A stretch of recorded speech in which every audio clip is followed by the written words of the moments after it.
Good afternoon YouTube and welcome back to the channel and another episode on Project Hoonigrom. Now for those of you that have just watched the video purely for the cover photo, shame on you. But anyway, let's get underway with the build.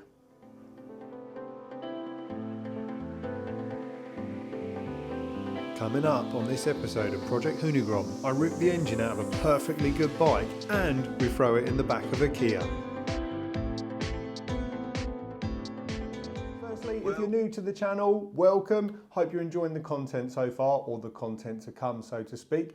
But before we get into that, those that are subscribers to the channel and familiar with the garage, as you can probably see, we've made some changes. We've upgraded it, especially over the Christmas period. It was always very dark and dingy in here. It needed a revamp. And because I was going to be spending a couple of months in here working on the Project Grom, I figured it was the perfect time before settling into the build to get everything sorted. So the first thing was fixing the asbestos roof. For those that have followed the channel on some of the other garage builds, unfortunately, it was just starting to leak. It wasn't in a good place. Here in the UK, getting rid of asbestos is an absolute nightmare. We're not really sure what we're doing with the garage and garden yet, so we didn't want to knock it down until we know what we're doing with the extension on the house. So I had to make do. So my friend Matt came over. We put a big damp-proof membrane on the top. We then ended up painting the inside with like a white paint and PVA, not only to brighten it up, but to try and waterproof it a little bit. So happy to report now, even with the heavy rain that we've had in the UK, it's been absolutely bone dry in here. Had to chop down some bush on the back that was growing over the top. We had to remove all the old moss as well. It was just, you don't realise how much is involved with these projects, especially if you just want it to be done as a temporary measure. Because if I was doing it as a permanent thing, I'd have obviously put a lot more time in it, but I just wanted this to get me another 6 months or year out of it. So like I say, we did all the trimming back. Everything was painted, went with new floor paint as well to try and brighten it up, get the colour up really nice and bright in here for working over the next couple of months. And all new LED lighting, much brighter than the old fluorescent tubes that I had in here before. And it allows a saving on electricity as well, because they're actually more energy efficient with all of these in here than the 3 tube ones that I had before. But as hopefully you can see, plenty of light around the work area and hoping that's going to make a real difference to all the photography and the video recording whilst we're working in here.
So why has it been called Project Hoonigrom? Well, as sadly happened last month, Ken Block passed away. As a massive Ken Block fan, real shame for everything that he brought to the world. Not only just as a business mind, but everything he did with the cars and his crazy builds.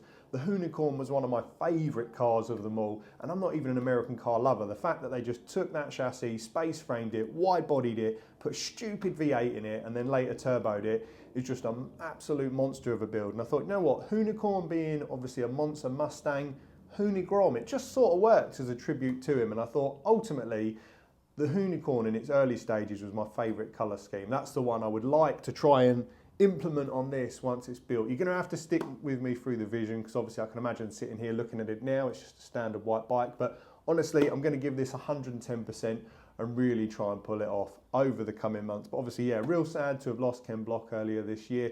Not the way to start 2023, that's for sure. The first challenge was actually finding a decent Grom. Now, I'm sure there's many of you that said I could have bought a cheaper one, could have gone and got one from a salvage agent with damage on it, but I thought, you know what? There's just something nice about working on a relatively clean vehicle. In this example here, 2017, 3,700 miles on the clock. It's a baby, really. Everything still looks in really good order, which means we've got a good base to work with. Whereas my worry with buying a salvage one that had been crashed, obviously it'd be cheaper, but you're not going to be able to pull a lot of money out of it, especially with things like the engine on this. It's worth a good chunk of money, £600-700. It's got a full Tiger race exhaust. Probably worth £250, as they're about £450 new. So we can certainly bring some money back out of the project selling a lot of the stuff. Standard carburetor, standard ECU. I'd love to be able to get the clocks to work with a two-stroke engine, but I don't think that's going to be an option. But there's certainly plenty of money to come out of the build or the bike once I start stripping it down, which we'll be doing in this episode. And I am going to log all the expenses and the parts we sell. So at the end of it, you guys can join me on the journey of seeing what it actually costs to build the bike. So we ended up going just outside of Newbury in the United Kingdom to collect the bike. It was about an hour and a half, and my good friend Matt said, look, we're going to get it in the car. We'll get it in the Kia. It's a small bike, it's a monkey bike. Why wouldn't it fit? Well, we got there, and it is bigger than I remember, that's for sure. And we lifted it up each side. They only weigh 100 kilos, so two adults can lift one by the peg and the handlebars, and we're like, this ain't going to fit. I've committed to the buy. And we ended up laying it down really carefully in the car, got it back all in one piece with no damage, thankfully. And because of it being fuel injection, there was no leaking from the carb or the tank like you'd have potentially with a carburetted model. But pleased to report, got it all back, all in one piece. Obviously not an ideal transportation vehicle, but a big thanks for Matt for saving the day and getting the bike back to us. So I paid £2,000 for the bike, which is probably quite a lot of money for something I'm going to strip apart. But as I said, there is stuff on there that we're going to be able to take out and claw back some funds. But yeah, really happy with it. Obviously, it was absolutely filthy when we picked it up, so needed to get it good clean, wash the bike down, and really see what it looked like. So I did buy it a little bit blind, if I'm completely honest. But the girl I bought it from actually paid £2,999 in September and had done about 700 miles on it. So yeah, a bit of a loss for her, but selling a bike in the winter, unfortunately, is never great. But like I say, really happy with it, really impressed with the paint. It's got like a pearl in it, almost like the M3, where it doesn't look like white when you actually look at it cleanly in the sunshine. And my missus came down, she sat on it, she really wants one now. She's asked me not to strip this one and find another one to pull apart, because this has got the white on black wheels, it'd match her car, it's perfect size for her to ride. So we are going to get her one, which I think is going to be cool, because when she does her test in the summer, we can benchmark between a standard Grom and a 300cc single. So yeah, it should be pretty cool, and it'd be cool to have her on the bike with me too, because she loves being on the back of them. But for those of you that ride sports bikes will know, having a pillion on there, it's cool for the first 10 minutes, but after that, the novelty wears off very quickly.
Hopefully you've all seen the road review. Obviously before we stripped it down, I did want to get a video of it just with the standard engine. Quite a good laugh, to be honest with you. I had good fun out on it. It's definitely the sort of bike where if you're doing sub 35, 40 mile an hour, awesome fun.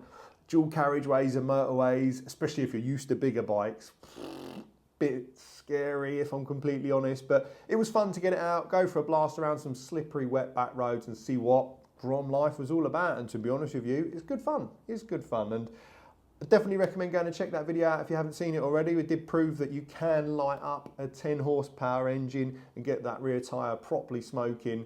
And it, like I say, just in general driving conditions, it's good fun to manoeuvre around traffic. It definitely is a round town bike, that's for sure. But I'll put a link at the end of the video, and if I can remember, somewhere up in one of the corners, and you can click on that and obviously check out the full road review. So I must apologise for the regular subscribers. Things have slowed right down, not just on the car front, but the bike front as well, especially with tinkering and projects. And I'm not going to get into it, but just had a lot going on outside the channel. The channel has always been a hobby for me, despite what those will say online or believe. If you look at my views, this doesn't pay a salary. Doesn't even come close to paying a salary. It is purely for the love of it. So I do really appreciate you guys' comments and enjoying the builds as well. Certainly something I'm never going to be able to retire on at the current outlay, especially for what it costs to buy all the equipment. But this, I'm hoping, is just going to be a new direction for the channel. A bit more interesting, regular updates with the build, and really looking forward to getting stuck in. And say Christmas, New Year, I just needed a bit of downtime from it all, hence the lack of videos. And went away, my dad took us away snowboarding, which was wicked. The snow finally fell in the French Alps, had a lovely time. And it just gave me a time to reset and try and get my head back into it again to get this project underway. So the original plan that we discussed when I was up in the office in the intro video was to put a YZ250cc single two-stroke engine in there. And I was chatting to my good friend Nathan, and he said, why bother with a 250? You're so far into it, you might as well put a 300 in there. It's going to be stupid enough already. So I was like, do you know what? You kind of make a good point there. And the only issue I can see is obviously having a 300, we're going to have more cooling to try and work out, which air-cooled bike, we haven't got any place for radiators, but we have got a big airbox there that we can get rid of and might be able to work a twin radiator setup in there. But that's going to be all part of the fun. You guys are going to join me on the struggles and the swearing as we try and get it all to fit in there. But I have seen it done. People have put two strokes in these, so it's doable. It's just, there's no real guide, especially for liquid cooled ones, on making it look like an OEM sort of fit package. So I do need to work out a lot of things over the coming weeks, stroke months. But the 300cc idea, we was either going to go 300 KTM EXE or a gas 300. And at the moment, the gas 300 is looking like the more affordable option, as a base bike is anywhere from sort of 1,600 to £2,500. Again, I'm hoping I can just take the engine, radiators, CDI, aka ECU, and then the rest of them bits we can sell once it's stripped down. But the beauty of having the whole bike is if there are more bits I'm going to need, obviously I'll be able to rob that from that at the time. The issue is trying to find a good one. So I know it's going to be a little bit ropey, it's not going to be pristine, but again, it could be part of the fun for the channel is we do a mock-up fit, hopefully get it all running, go for a couple of rides. Once I'm happy, everything works, strip it all down, do a full rebuild on the engine, get like a custom exhaust on it. Imagine like a fully custom expansion pipe, mild steel. I know they rust, but they just look so good with the heat welds on them. Titanium would be lovely, but my budget definitely won't allow for that. But yeah, we'll definitely look at a custom exhaust. Performance Fabrications is actually like 20 minutes down the road from me, which is a two-stroke specialist. So I'm kind of hoping, because they build exhausts, I can approach them and see if they'd be interested. But I'm not sure if this sort of small project will be of interest, but who knows? If anyone knows Mark Dent there and he sees this, fingers crossed, he'll be on board to try and help fabricate. I did message him previously about going to visit him to do a video, but never heard a reply, so awkward. But yeah, fingers crossed, we get the EXE, we'll strip that down on the bench as well, and you guys can see obviously all that coming apart. And again, it will be strapped down on the bench, this will be, and then we'll put the two-stroke in. We've got to try and work out how to make the mounting frame. I'm hoping that I can custom fabricate some steel tube that we can still slide the engine in and out for servicing. May need to use the cradle from the two-stroke bike because it will have all the bracing that we might be able to fabricate into this, but until we've got it apart, who really knows? The only final option before we get under stripping this is I do have a Ducati 1100cc engine behind me, so it would be an absolute monster, but it's just a unit, it's large, it doesn't sound very nice, it's heavy. It'd be cool though. Maybe we'll just mock it up quickly just to see what it looks like once this engine's out. But ultimately, yeah, we've got to get a 300cc single, and the video now will be pulling this apart. So farewell to a good little bike that was perfectly rideable, perfectly able, now being a million bits for the next couple of months.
So the first job I'm going to do after the battery removal, which we've just done, is removing the full Tiger exhaust system. So when I bought the bike, the girl said that it had a small split in the exhaust. Didn't mention it was completely sheared off. So we did a little bodge just for the road review, but we'll get that off now. And then I'm going to have to use some sort of clamp or mole grip to keep it in position so that I know where to weld it on the bench, getting it ready to sell.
With the right hand fairing now removed, we get our first look at the space that I've got to play with. It does look quite a mess in there. I mean, look at that airbox and that airbox feed. It is absolutely tiny. One thing, unfortunately, there is a crack in this panel here. And to be honest with you, it didn't come as a massive surprise, as when I was washing the bike, I had noticed, if it's focusing, a small crack here. So we're going to need to order a new trim panel, but not straight away, because I get the feeling that that might not be there anyway, because there's going to be some big old radiators. But we might as well continue on the other side, finish stripping it down and get this engine removed. A little tip, if you are going to be stripping a bike down and leaving it for long periods of time, maybe a few months before this bodywork goes back on, is taping all the screws just in place. That way, you just know where absolutely everything goes when you put it back together, because some of them will have slightly different lengths, different flanges, and like I say, if you take apart one of these on a daily basis, you do it with your eyes closed. But in my situation, we're stripping it apart and it ain't gonna go back on the bench until we're actually putting it back together, which could be 2 or 3 months time. Now, annoyingly, as mentioned, we've got that damaged fairing here. The bit of plastic is intact. Thankfully, let's try that again. Thankfully, it is hidden, so I'm hoping I can panel bond that back in, because it won't need painting. But worst case scenario, we will have to replace the panel, because as I say, I do want this to be a proper job.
Fuel tank is off, airbox is off. You can now start really seeing the basics of the bike. You've got your ABS lines running down to your brake system. The ABS pump there. It's obviously a tiny little unit. It doesn't use ABS on the rear, just the front. So the rear system should be pretty easy to do. But my hope is that I can just get a new line to go straight from the master cylinder down to the caliper. But we'll see what the 2-stroke comes with, because we're going to obviously use the throttle from the 2-stroke. It's going to be a single cable, I imagine. Could be wrong there until the one we decide. But you can see the tiny little throttle body on this one. Probably like a 22, 25 mil size diameter. Tiny, tiny, but not as much room as I thought. When you think a 2-stroke cylinder's going to be up there, at least it's got quite a slim head compared to a 4-stroke. So yeah, it's going as planned, I would say. Nothing too technical. Obviously, loads of bits now. Starting to look a bit of a mess in here, but yeah, let's carry on going.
the first slight annoyance I've come across to get the bracket out on the back of the engine, which is just down here. You probably see if I point my finger towards it, where the hole is currently. The bolt won't back out the other side because we've got to take the rear set off, annoyingly. So if I walk around this side, you can now see the bolt that holds it on. But the problem is this bolt holds the swing arm on, so I'm hoping I can just undo it, wind it out enough to let this slide away enough to get that out without having to drop the rear swing arm. So I kind of want to keep that complete for when we mock the engine in. Never 2-minute job, eh?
One thing that is quite disappointing for such a low mileage engine, and I think this is sadly the case of a lot of modern Japanese manufacturers now, the quality is certainly not what it used to be. I mean, 3,700 miles, I wouldn't expect flake in paint on the cases, and I wouldn't want to see rust on the frame either. I mean, it's not an issue for this because it's surface rust and the bike's going to be completely welded up and then re-powder coated anyway, but fucking hell, 3,700 miles. That's going to wrap up this episode, guys and girls. I think we've done what we needed to do tonight. It's now pretty cold out here. It's getting down to about 2 degrees. You've seen me looking asbo with the hood up and about a thermal top on. But the next video, obviously we're going to strip down all the loom, going to remove the ABS pump and have a look at what we're going to do with the brakes, which again, I think is just going to be a straight sort of hose to it. Maybe go a bigger brake disc size. As per the road review, the brakes actually felt pretty good, better than I thought they were going to.